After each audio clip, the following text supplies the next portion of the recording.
Oh boy, Megan, you really stepped in it today. It is Thursday, June 17th. And we start talking about the press conferences that happened following the meeting between uh, President Biden and Vladimir Putin. And in one instance, an ABC reporter uh, called out President Putin on his the jailing and death of imprisonment and killing of his political rivals. And in another, President Biden sort of snapped back at Caitlin Collins for misinterpreting what he had said. And you, who didn't think that this meeting between Biden and Putin should have happened at all, praised the opportunity to speak truth to power by these press people. It's an opportunity that wouldn't have happened if anybody had listened to you and not had the meeting.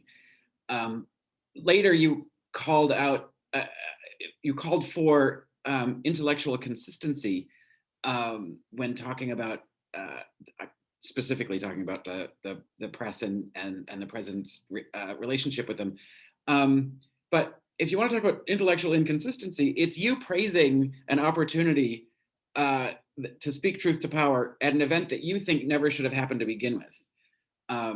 So you can think about that little circular logic in your tiny little brain.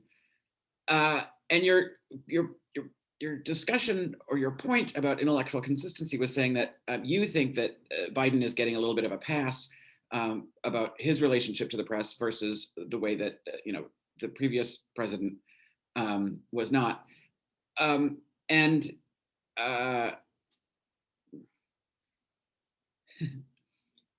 I don't think he's necessarily getting a pass. He seems to think they're not being jovial enough with him. He wants a better, banter relationship with them. But the whole idea of the president picking on the press is a terrible one.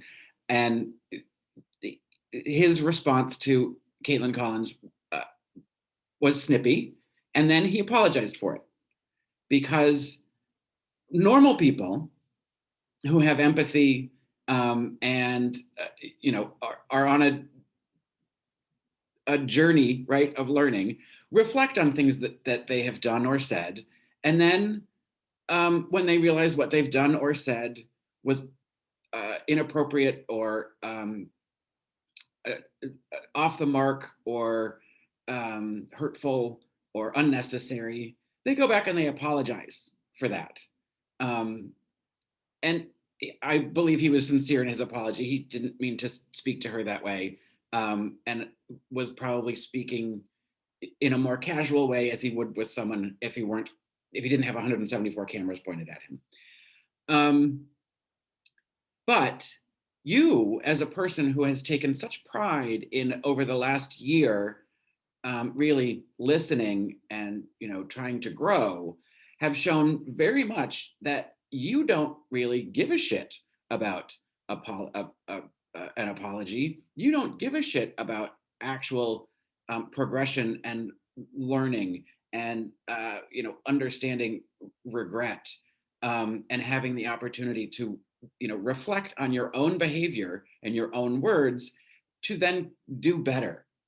Correct them if you can, do better the next time. That's not part of your wheelhouse, clearly, because when you were presented by Whoopi that, yeah, he maybe shouldn't have said that, but he apologized, and I never once saw Trump apologize.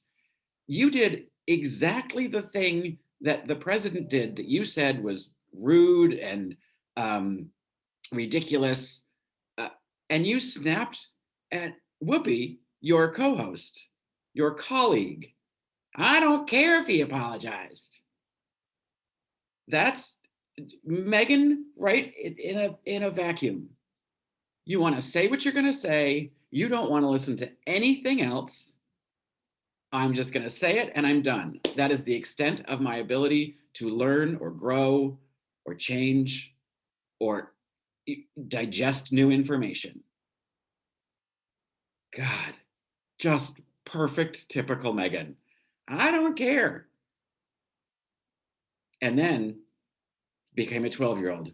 I don't care that you don't care that I don't care.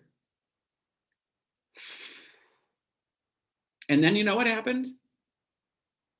Whoopi came back from break and she said, I don't like to behave that way, and gave a sincere apology for raising her voice back at you when you didn't care that he's apologized.